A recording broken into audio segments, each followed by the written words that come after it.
All right, good evening, ladies and gentlemen. I'll call this meeting to order. Can I get a motion, please, that the agenda for the July 9th, 2019 regular meeting of council be adopted as presented? Councilor Shernatt will make that motion. Any questions, comments, or concerns? Hearing none, all those in favor? Motion carried.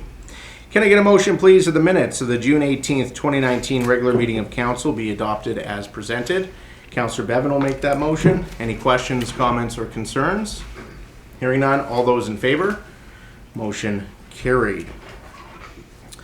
And we do have a public hearing this evening for bylaw number 232, which amends land use bylaw 2070 by removing section 77 being site standards for places of worship. And we have our General Manager of Infrastructure and Planning Services, Martino Verhage, with us. And if you want to run us through this bylaw. Thank you, Mr. Chairman, members of council. As shown within the report, our recommendation is for approval. However, that is pending, of course, the public hearing, which will occur immediately following this synopsis. The proposal is to remove the site required standards for places of worship, section 77. Section 77 essentially sets a minimum size of a parcel in both area and frontage to allow for a place of worship. In reviewing that context with regards to churches that have been approved in the last 10 years, as well as one that's currently had difficulties working through our system. We note that it is unintentionally minimizing the types of denominations which are able to really qualify to locate within Edson based on, of course, either wealth or congregation size. So with that, we're removing it. Where they can be located, which is a quasi-public use, it is primarily a discretionary use.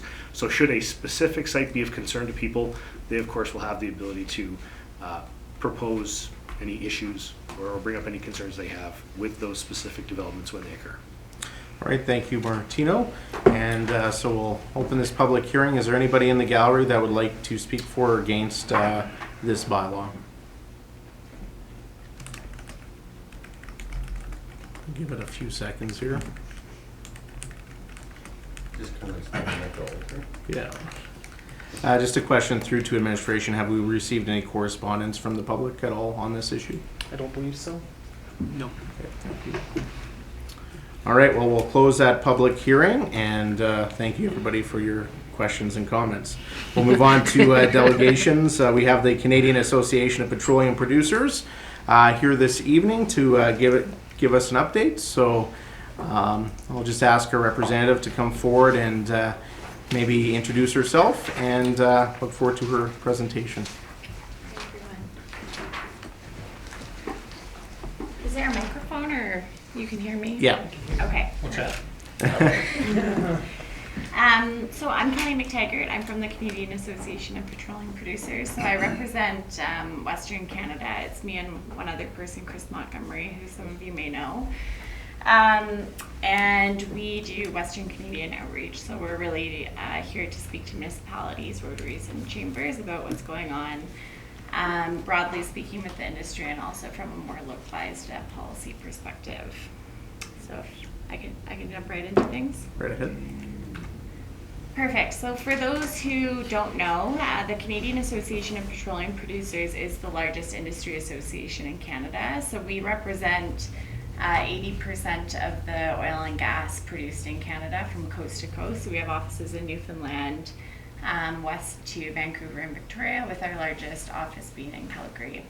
And primarily we're a lobby organization, and we also advocate for the industry to the public as well. So not just to government and other businesses and foreign investment, but also to the public and changing the dialogue on what happens here in Canada with the industry. So to jump right into things, I'm just going to set kind of the broader context of what's going on right now. And all of the stats that I'm going to share throughout the presentation are within the context of the Paris Climate Agreement and the commitments within that. So CAP stands on the International Energy Agency's numbers, which is kind of the metric for measuring forecasts within the industry. So with this infographic, I always like to start with this because in the renewable section between 2017 actually 2016 and 2040, which is what's measured for the Paris Climate Agreement. This actually shows a 400% increase in renewables. So I like to start with this because renewables are not blowing the energy sector out of the water by any means. There's a rapid increase, very, very important in the global energy mix. But where we're seeing the most increase is natural gas. So oil is still the primary hydrocarbon source of energy, but natural gas is really the future. And this is the mix that is projected to meet the Paris Climate Agreement and is what's most accurate. And we update these every year based on their numbers. So within this context, what we're really fighting for now in Canada is we're competing for global customers. So the US used to be our #1 customer. They're also our #1 competitor now. And this is due to a couple of reasons, but in 2008, Obama actually lifted a lot of legislation that prohibited some expansion in the sector in the States. So we've seen massive expansion. It's 35% overall increase in the US since 2008. Most of this is happening in Texas, in the Permian Basin, and then also in Oklahoma. There's been a lot of purchase of place in the last couple of years. So where we're looking is Asia, not just to export our oil through means like Trans Mountain Expansion Project, but also through the LNG sector. And we're looking to China and India as the two most rapid growing economies in terms of changing over their energy infrastructure. So everybody everybody pays a lot of attention to China, but I always like to add the India story because we're seeing a massive expansion of the rural population moving into city centers.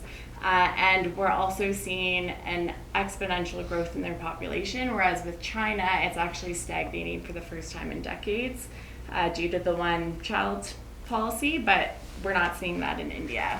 We're also seeing a lot of rural areas get off coal for cooking and onto natural gas, specifically compressed natural gas, and they're looking for those products.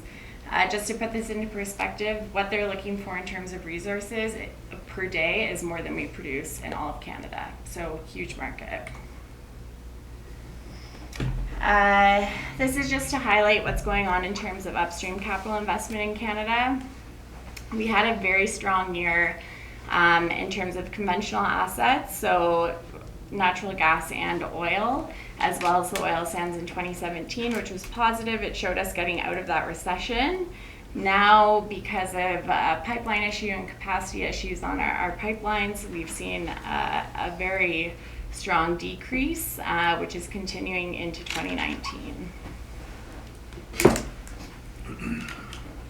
This just further illustrates that you can see 2017 was a very strong year compared to that stagnation in 2015, 2016, and we're expecting that to decline again here in 2019. Natural gas is doing a bit better in Canada this year. This is not the most up-to-date graph, but paints the picture pretty well. We actually faced times in 2018 where we dropped below zero. We were selling our gas or giving it away at points during last winter. We haven't seen that in 2019. Things have stayed above zero, which is a good news story. And we're also seeing increases in pricing because of projects like BC LNG and some positivity around that. Crude oil prices, same story. We've seen things really drop off. In terms of where Canadian Light Sweet and the Western Canada Select is priced, it's been in the high 30s for the past couple of months, up and down, but that's pretty much what the average has been. Compared to Western Texas Intermediate, it's been less than half at points in the past few months. So what does this mean in terms of pipelines, which is really what it comes down to? We're selling our product at a discount because we don't have any infrastructure to take it anywhere. Pipeline capacity out of Western Canada is full. So we have seen rail picking up some of that slack. The provincial government, or new provincial government, is not moving forward with some of that legislation to get additional rail cars. I think that's more of a pressure as needed tactic. But in terms of pipelines, we're still pushing forward. Trans Mountain was approved on June 18th, but until we see movement on that, we're really not going to see an increase of our prices. And it will take some time as well as we go through construction on that. Enbridge Line 3 was kind of the most positive pipeline in terms of what we were expecting to see there. It was supposed to be in service this spring. It's been delayed a year, so Enbridge is saying June 2020. And this is more so because of issues on the state side of things, actually. It's usually in Canada, but this time it was the Minnesota side of things. So regulatory issues with landowners and environmental reviews there. It's been positive in Canada primarily because the prairies are actually quite supportive of oil and gas. Very strong pulling for pipelines in that area. Keystone XL continues to fall behind. It's interesting that they're still pushing for this pipeline. In May, President Trump actually gave a presidential order to move this forward, but from the state level, they're still wanting to do a full environmental review of the project, so that's where we're at. Any timeline that they give changes, so we're kind of at a wait and see basis.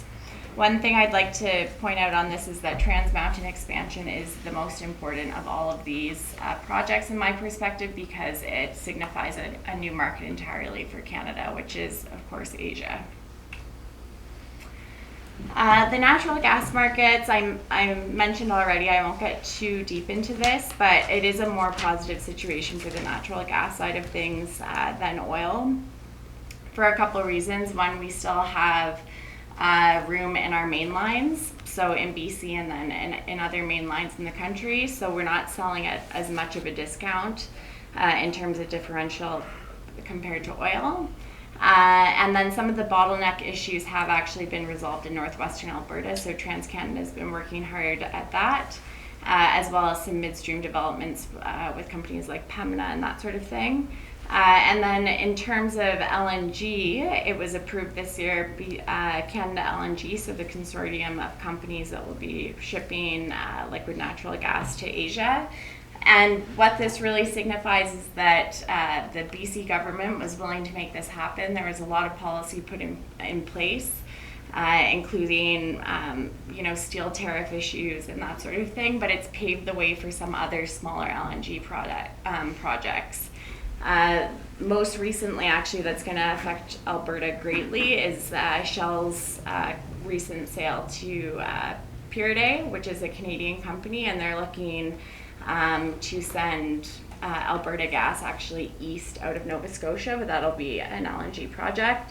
And then there's multiple LNG projects that are kind of on the cusp of permitting, which we'll be hearing more about this summer. So I just added this slide because it's coming up a lot more with the downturn. I'm by no means an expert in the orphan well issue, but I wanted to put this up anyway, and I always let municipalities and regional districts know that if they want to talk to somebody in CAP about this issue and what we're doing to work on it, please let me know and I can put you in touch with the right people. But this is a key policy issue for CAP. We're seeing an increase of orphan wells in Alberta by about 6% a year since 2016. So very significant, and it's very hard on municipalities where they're seeing large area-based closures, not foreseeing these companies going bankrupt, and then all of a sudden you lose a majority of your tax base. So I just wanted to put this in, and again, happy to follow up with more information.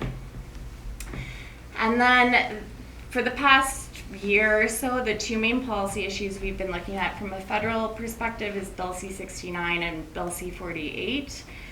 Both of these have actually been passed despite the Standing Committee's recommendations, so very alarming to everyone in the West, especially to municipalities who want to get infrastructure projects built.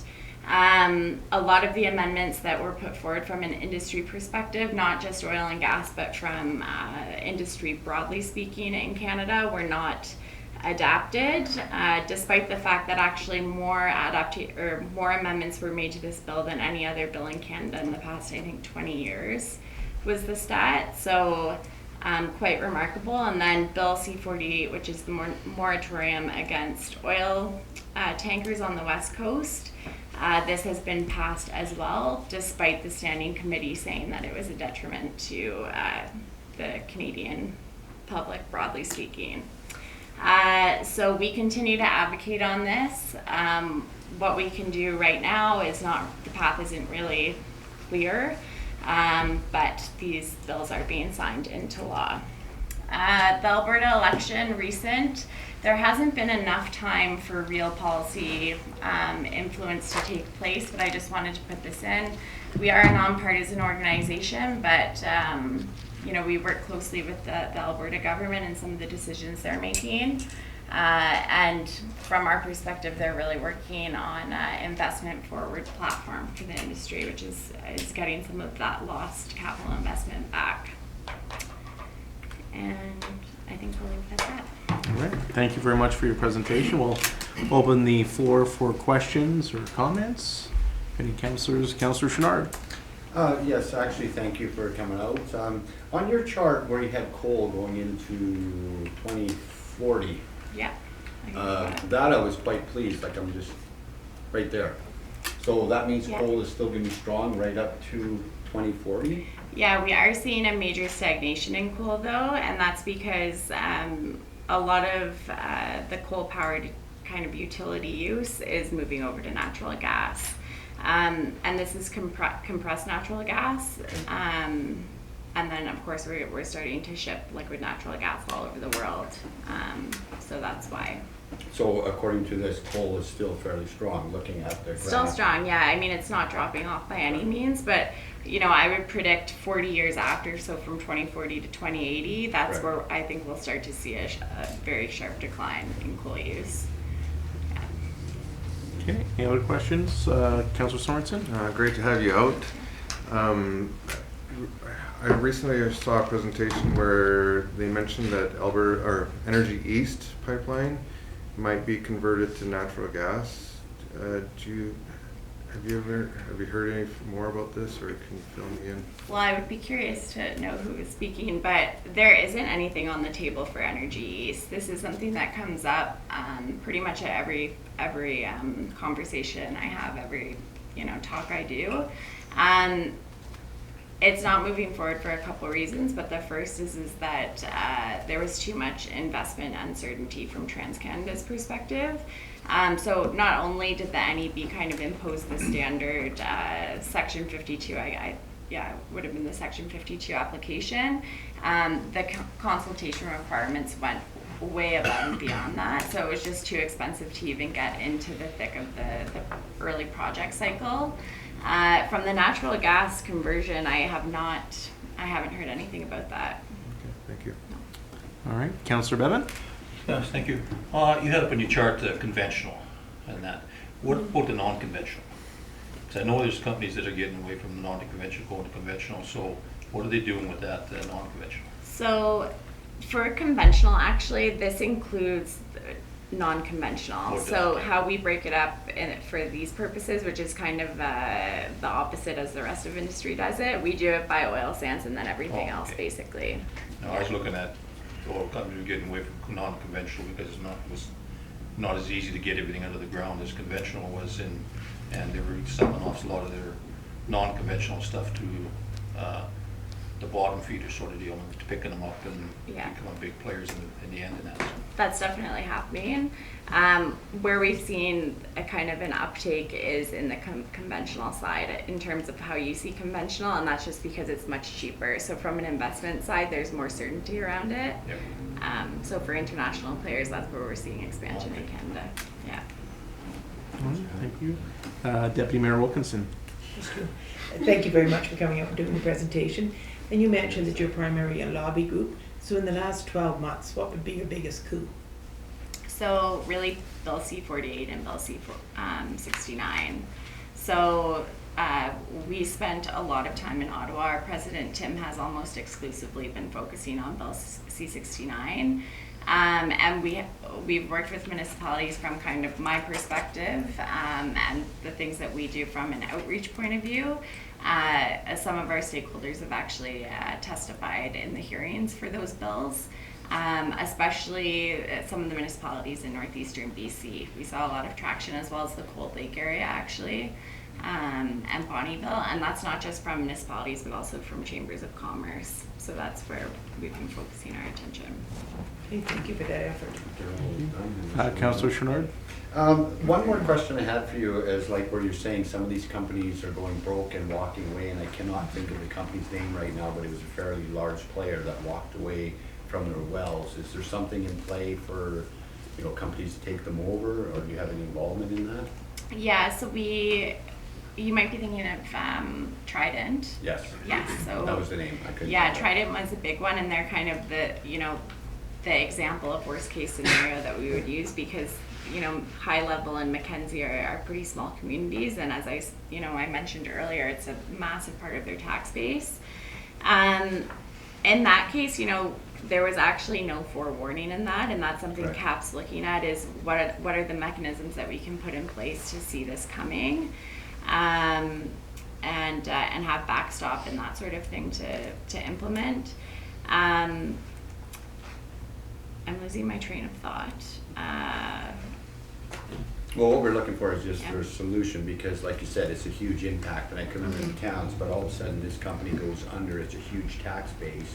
So is there something in play, like you say, you're trying to put something in play that if it happens, there'd be a warning, but without warning, maybe one of the other companies or someone, because while it sits in limbo, there is operating plants and et cetera there. Yeah, but exactly. They're just idle. So I found my train of thought again, but they are being bought up, but because the price is so low right now, there's not a lot of money to go around. That's the issue. So things are happening a lot slower, and then as these timelines are drawn out, they become less desirable because some of these wells are not in a condition to operate. So that is something that is being considered, but I'm not exactly sure what the footprint is on that, but I'm happy to follow up. Okay, thank you. All right, Councillor Bevin. Another question. On the newspaper and stuff like that, on the shallow gas wells, are you guys being consulted on that, or given any kind of information, and how that's gonna affect anybody, really, counties, or who works in that? I don't actually have a clear answer for you on that. We don't, I definitely don't deal a lot on the shallow well side. I'm sure that there is, a strategy and a CAP approach to that. But part of it too is that our membership, we tend to look at issues more broadly because our membership's lines of business are very, very different. And that's one that wouldn't be consistent across the board. So that's likely why. There is a lot of shallow gas all through the province and even down through the states and that, so, it is really, really broad, actually, as a matter of fact. And even with the shale and stuff like that, it's quite a number. But in terms of membership, though, Yeah, I just there's membership, only yeah. the shallow gas is being operated by the majors for the most part. So that's kind of the issue. I just thought maybe you guys, kept up to speed of consultation or whatever, and that's fair. All right, do we have any other questions, comments, or concerns? Thank you very much for your presentation and spending your day out this way. Yes. Appreciate it. Hopefully you have some hip waders as you make it back home. Do you know what? It's across the province. Yeah. Yeah, it's not a sunny time to be at Stampede, that's for sure. But we have no forest fires. All right, we're going to move on to reading of bylaws. Can I get a motion, please, that council give second reading to bylaw number 2232, which amends land use bylaw 2070 by removing section 77 being site standards for places of worship, and Councillor Sorensen will make that motion. Any questions, comments, or concerns? Councillor Chouinard. Only a comment, positive comment. I mean, this, with all the religions we have in town, some have larger followings, so I believe by changing this is something very positive for the town to encourage people to have place of worship no matter the size of their congregation. Just positive comment. All right, Councillor Wilkinson. I'd also like to give you a compliment for trying to work this so that we are accommodating the people that we need to accommodate. Thank you very much. Any other questions, comments, or concerns? I would echo what Councillor Wilkinson said. This issue came up and administration was able to find a solution. So hats off to you guys for your work on that.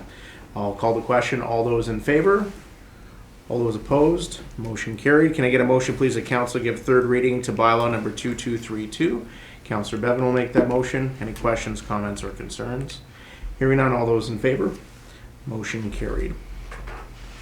We're going to move on to reports from administration. The Mayor for a Day program. Can I get a motion, please, that council implement the Mayor for a Day contest for 2020? Councillor Sorensen will make that motion, and we have Youth Councillor Morgan Steffler with us, along with our Community Development Coordinator Ellie Brody. And in the gallery, we have Youth Councillor Daniel Bittner showing support as well. So, Morgan, if you just want to give us some highlights of the Mayor for the Day contest and what you guys discussed at Youth Council. All right, so it's basically a contest for kids ages 13 to 18, where the winner so they put their ideas in, and then we choose an idea, and then the winner gets a prize. And they also get to spend, I'm pretty sure it's a day, with people going around and looking at things. All right, thank you, Morgan. Any questions or comments? Councillor Chenard. I was gonna say comment good, but we should do it for more than a day, because like when we have deputy councillors going around for 4 months, so this individual, we should do for 1 week, I like to see it longer, and you know, that way, the effort put in is rewarded, like for one week. A day is good, but like, if at all possible, extend it for 1 week. Okay. Councillor Sorensen, I respond to that. The project that the Mayor for a Day proposed doesn't have to be done in 1 day. It could be taken over. Okay. It'll take over maybe weeks or months, depending on the project.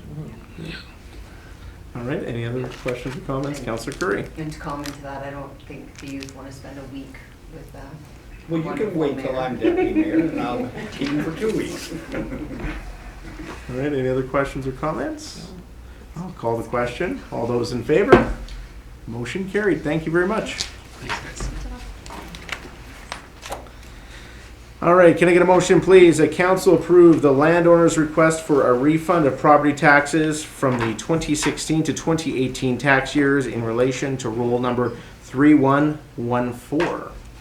Councillor Chenard will make that motion, and we have our Director of Corporate Services, Sarah Bittner, with us. Do you kind of want to give us a review of this? Sure, I'll just do a quick rundown of it. As you see on the Administration's Act, you're recommending the motion be defeated due to the information that was outlined in the memo.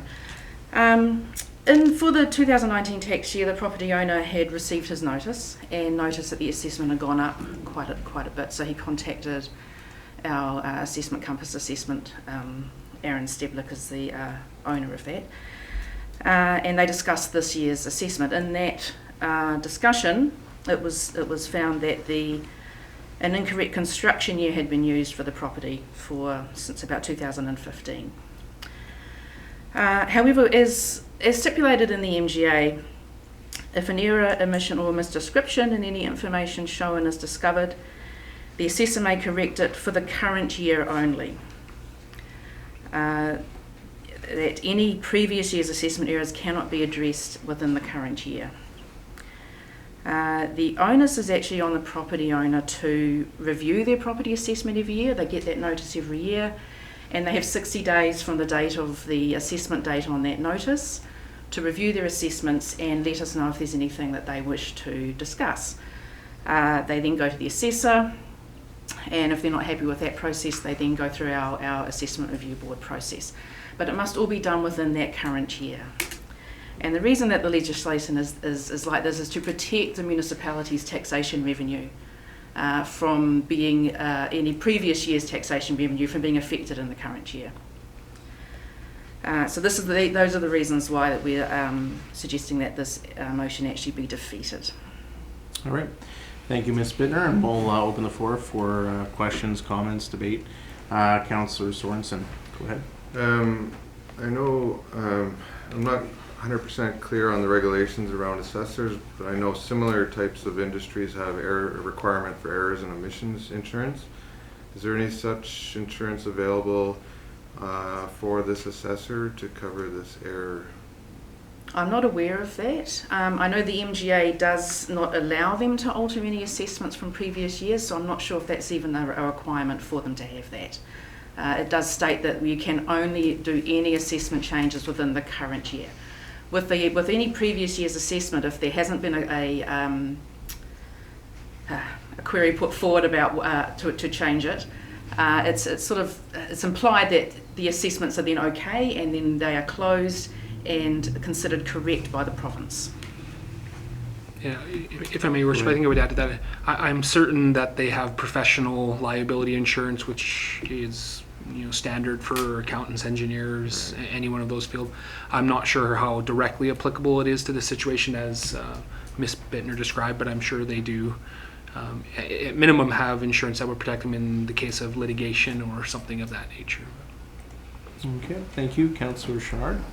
Looking at the information gave to us, has the taxpayer, the property owner, was there any question that they questioned reviewing in 2016, 17, and 18, or just brought to attention now? We had not received any appeal from the property owner in any of those previous years. So what is only this last year that they actually moved forward, and then like reading the information we have, we did a review and we did find an error, but they've only complained or brought it to our attention for this year only. That is correct, and within the MGA we can only do any of those adjustments within a current year, as I said, to protect the municipality's taxation revenue from previous years. So 2019 has been adjusted. Yeah. But the error for 2019 has been addressed. It has been changed by the assessor, and we did give them a reviewed, amended tax notice for 2019 tax year. What I'm understanding, so by law, we can only refund 1 year, is that correct?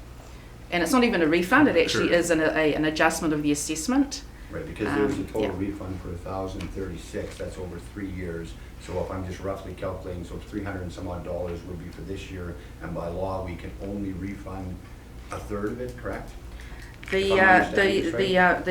Sorry, through to Councillor Chouinard, the taxation table I have here is showing the adjustments that would be for previous years, not including this year. Okay, so these ones I have here, so the 1,000 for 16, 17, and 18, and that's the one by law that we cannot refund due to what we're bound by law, is that correct? That is what the MGA states, yes. We cannot change the assessment. Okay. There is a clause where council can forgive or refund taxes if they wish, but it does go against the fact that we have these things in place for protecting the taxation revenue. Okay. The CEO Derrick, did you have anything you wanted to know? Okay, thank you. Councillor Bevan?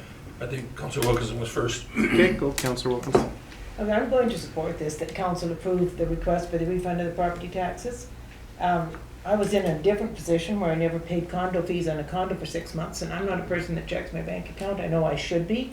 I suppose it was the same with this. He should have gone to his neighbors and compared what his taxes were. But I also feel we hired the assessor, and the assessor made the mistake. So I think as a council, personally, I'd like to take responsibility for that.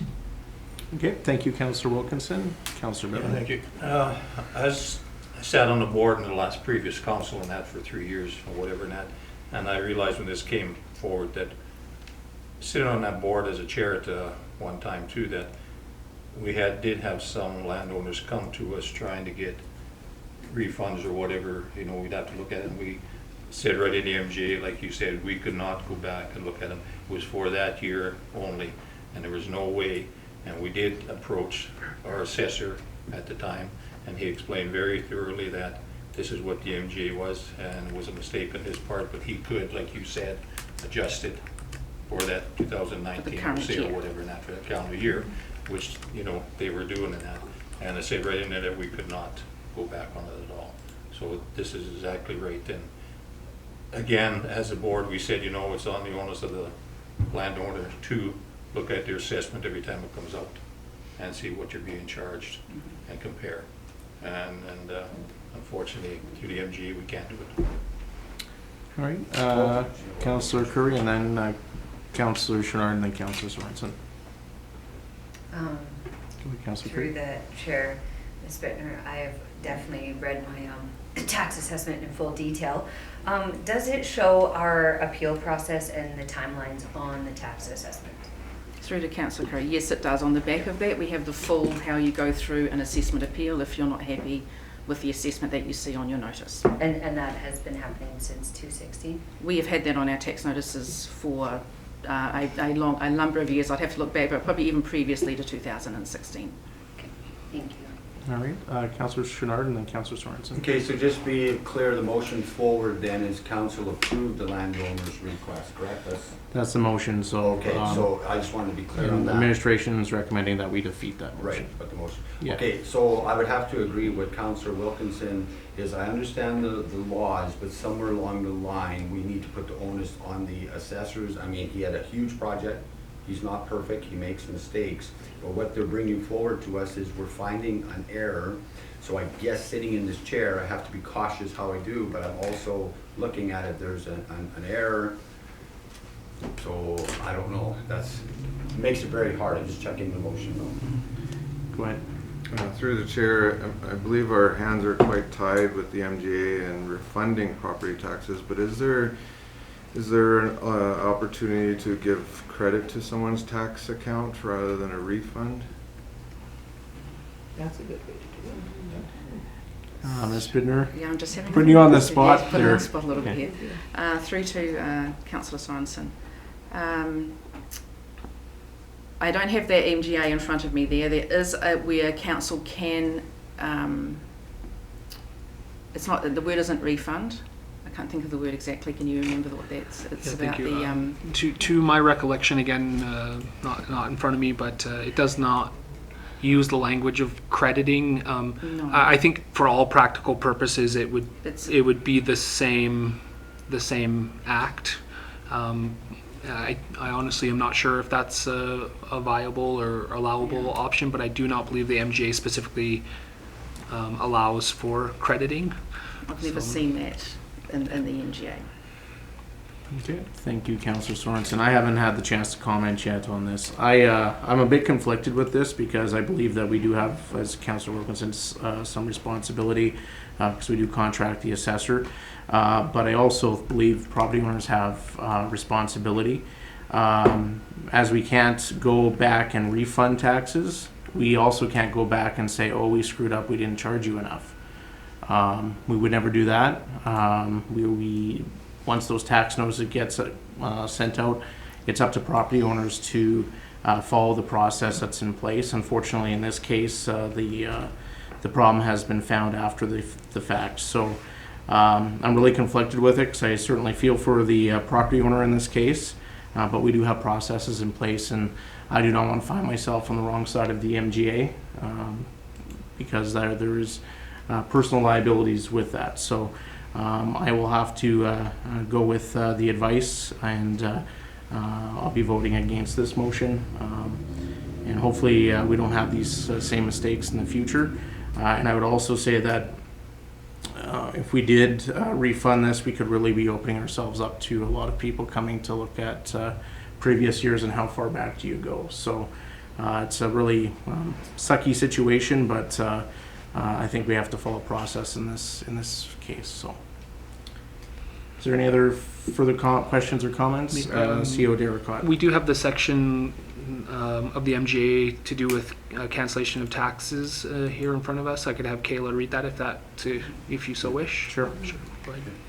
So, pardon me, sorry, section 347. If a council considers it equitable to do so, it may generally, or with respect to a particular taxable property or business, or a class of taxable property or business, do one or more of the following with or without conditions. A, cancel or reduce tax arrears. B, cancel or refund all or part of a tax. C, defer the collection of a tax. So after reading that, I would say that crediting future taxes is not an option that the MGA allows for. Okay, thank you. Any other questions or comments? Councillor Correa, did you have your hand up? Yes. Through the chair. And in that, it doesn't specify timelines other than the other stuff that was already. and then provide it to us in the package. So I think I can address that. So this is specific to taxes themselves. There's the assessment question, which is actually quite separate from this. So this is a general clause on taxation that allows council the flexibility to deal with those issues, but it is not specific to assessment, so it will not specifically reference the assessment that's dealt with in the separate section. Yeah. Okay. Any other further questions or comments or concerns? You okay, Councillor Sorensen? Go ahead. I'll just point out, I'm as you are, I am very conflicted with this. I would like to think that we make wrongs when they're done, but on the same hand, I do not want to open the floodgates of people going back 10 years and trying to get refunds on their property taxes. Councillor Curry.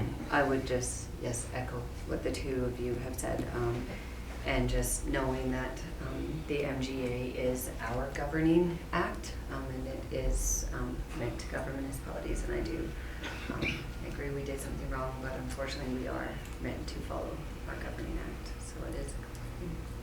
Okay, Councillor Chouinard. Yeah, actually looking at it, when I first looked at it, I could feel for the taxpayer, but then with the information I've got now, because there wasn't information, so you're helping clarify that, but I'm the same way. I'm very conflicting. I'm looking, you know what, I see the taxpayers thing, but on the same token, do we want to open up Pandora's box? I mean, because everyone's going back, and there's a reason these laws are in place, and I appreciate what you're telling me too. The reason is that you're not just going to have constantly floodgates open, everyone coming back and questioning. I've been caught in those scenarios, but at the end of the day, I guess it is my responsibility to point it out and bring it to the attention. So I'm like the rest of us. I'm like, oh my God, I can see the story, but thank you for the information. Help me make up my mind. Thank you. All right, I'll call the question. So once again, I'll reread the motion so we're clear. That council approved the landowner's request for a refund of property taxes from the 2016 to 2018 tax years in relation to roll number 3114. All those in favor? All those opposed? Motion defeated. Moving on. Can I get a motion, please, that council appoint Michelle, can't pronounce the last name, Deschen, as a designated clerk for the West Yellowhead Regional Assessment Review Board for a one-year term commencing July 1st, 2019. Councillor Bevan will make that motion. Any questions, comments, or concerns? Hearing none, all those in favor? Motion carried. Can I get a motion, please, that council appoint Paul Butler as the designated chair for the West Yellowhead Regional Assessment Review Board for a one-year term commencing July 1st, 2019. Councillor Wilkinson will make that motion. Any questions, comments, or concerns? Just a comment, I work with Paul Butler on the Evergreen Foundation Board, so it's a pleasure to have him appointed as chair. Okay. Councillor Chouinard. Just one comment, because I'm not reading through it. Like, these people have been on the board, they're trained and experienced, correct? That even though they are volunteers, correct? Through to Councillor Chouinard, I'll actually defer this to our Finance Manager, Tricia Patke. She's our representative for Assessment Review Boards, and she will have those answers for Yeah, you. so anybody that is being brought forward for this appointment has definitely been trained, whether they are being appointed as the clerk or as the designated chair. They do have the appropriate training. It's just a follow-up of a question of training. So when they need to be trained because they're volunteers, is that our expense to train them because they are in fact helping us? Each different municipality, so if we have members, members of the public that we are having trained, we would cover that cost. Okay. These individuals that are being appointed or recommended being appointed are from the municipality of Jasper. Okay, so they would be, that would be their cost to them, but our own personal members, like I am the clerk, so when it comes around to our turn, you know, that cost is ours, as is for whoever is appointed as the designated chair Okay. from our municipalities. Thank you. You're welcome. Thank you. Any other questions, comments, or concerns? Hearing none, all those in favor? Motion carried. Can I get a motion, please, that council adopt the Milestones and Achievements Policy LD6 as presented? Councillor Curry will make that motion. Any questions, comments, or concerns? Hearing none, I'll call the question. All those in favor? Motion carried. Can We have no information items, no sundry items. We're going to go to council committee reports, and we're going to go back to June 19th, and we'll start with Councillor Chouinard. I can go first. I can't find anything, so I have nothing to report. All right, thank you. Councillor Curry. On June 20th, we had the annual general meeting and the board of directors meeting for Community Futures West Yellowhead. Which the general meeting went great. Everything went really fantastic with our audit and such, which was really good. And that happened prior to Lemonade Day in Hinton and Jasper. Hopefully you were all following it on social media. It was hugely successful. They were really happy with the amount of numbers. And they have lots coming up, and I'm gonna leave it for Councilor Bevan. Okay, also on June 20th, we had that. We had election of committee members here on our regular meeting here. Chair for the Community Futures was Helen from Jasper. Vice Chair was Jackie. And Secretary Treasurer Tyler from Hinton. And I accepted the IRC chair for them and that. Everything went good. Lemonade Days, Alberta Farm Open Days is August the 17th in the county. They got an extra bus on. They're filling up fast, so if you want to get on that tour, you better do it now because there will be no room. It was a very, very good last year, and you expect a bigger one this year. I guess the other thing that I found that was interesting was that since inception, the CF Program Canada has provided $170 million in investment to the CFs, and a further $15.5 million to pools operated by provincial CF associations. So, which means that all of the CFs are doing good throughout the province, and that we're doing really well in diversity of whether we go into agriculture, oil and gas, businesses in Jasper, wherever, and that. We've got a really well-rounded portfolio that we have for everything in that. CF is, Community Futures, doing very good across the province. They have some questions on certain, what did we say? Investment accounts? Investment accounts, legalities, I guess, and that they're looking into that. They want to get everybody on the same page so we don't have 4 or 5 different Community Futures doing this and that. We're kind of, all over the place and that. So they're working with that to hopefully come together in their future here and that. And that is my report. All right, thank you. Councillor Wilkinson. I just have June 28th, we had an Evergreen Foundation meeting, finishing off our strategic planning by teleconference. Okay, thank you. And Councillor Sorensen. Okay, on June 19th, I had the West Yellowhead Waste Management Authority meeting in Hinton. A lot of in-depth discussion on moving towards a commission. All the communities are looking very hard at that option. It's going to be a major change if it does go through. So people are looking at all of the implications. That same day had a Edson District Recycling meeting. And then again on July 8th, yesterday I had a youth council meeting. All right, thank you. For myself, June 19th, had the regional waste management meeting in Hinton. It was a very long day of discussions, talking about how we can work better together, or looking at alternative options for that group. We, over the years, I think council's aware there has been some struggles in terms of moving forward on initiatives. So we're continuing that discussion and some pretty frank conversations about working together and how we could have strength in numbers if we all are rowing in the same direction, which seems to be difficulty as of late. But I think that hopefully we'll see some movement there soon.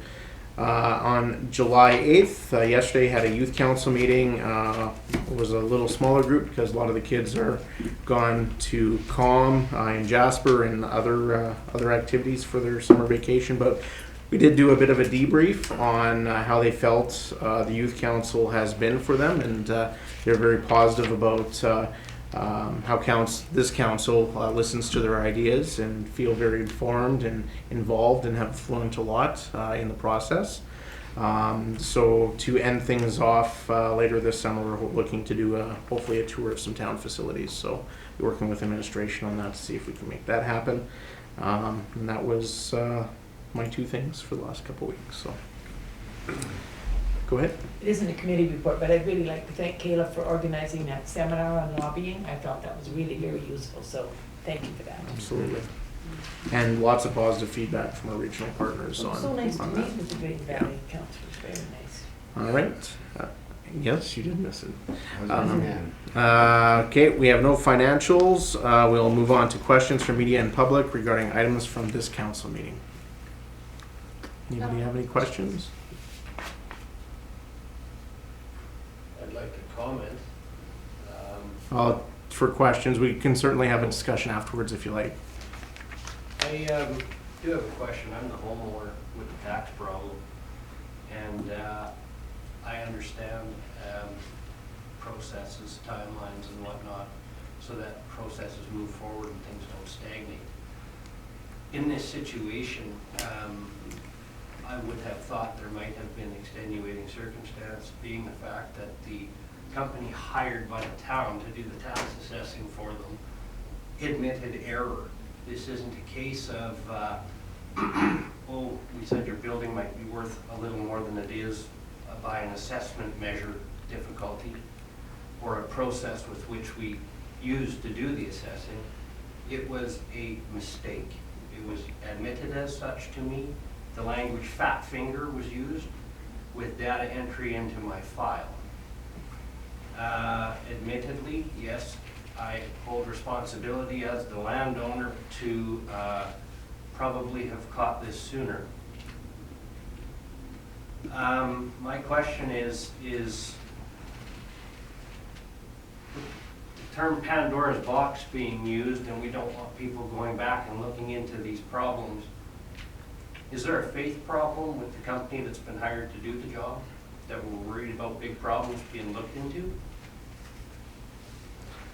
We have. Because it appears to me that the company hired on behalf of the town has made an error, they admitted the error, and the member of the town is the person left paying the price for it. Does this sit well? I can assure you it does not sit well with us. We certainly understand your concern, and we would have the same concern if we were in your shoes. But we have processes in place. We do have confidence in our assessor, but this will be something we'll be discussing with them when we look at renewing their contract or not renewing their contract. Once again, we do allow for property owners each year to come and review their assessments, right? So those processes are in place. Unfortunately, we can't go back in time and relook at everybody's assessment and see where all the mistakes or if there are any other mistakes out there. I'm not going to debate, the quality of the work of the assessor. This is a company that has done work right across this province, and they've served us well. Unfortunately, in this particular case, in your property, there was a mistake made. And unfortunately, we have certain rules that we have to follow. At the expense of the homeowner. Anybody else have any comments? All right, thank you. Any other questions? Thank you. We're going to move on for a motion for adjournment. Councillor Chenard, all those in favor? Motion carried.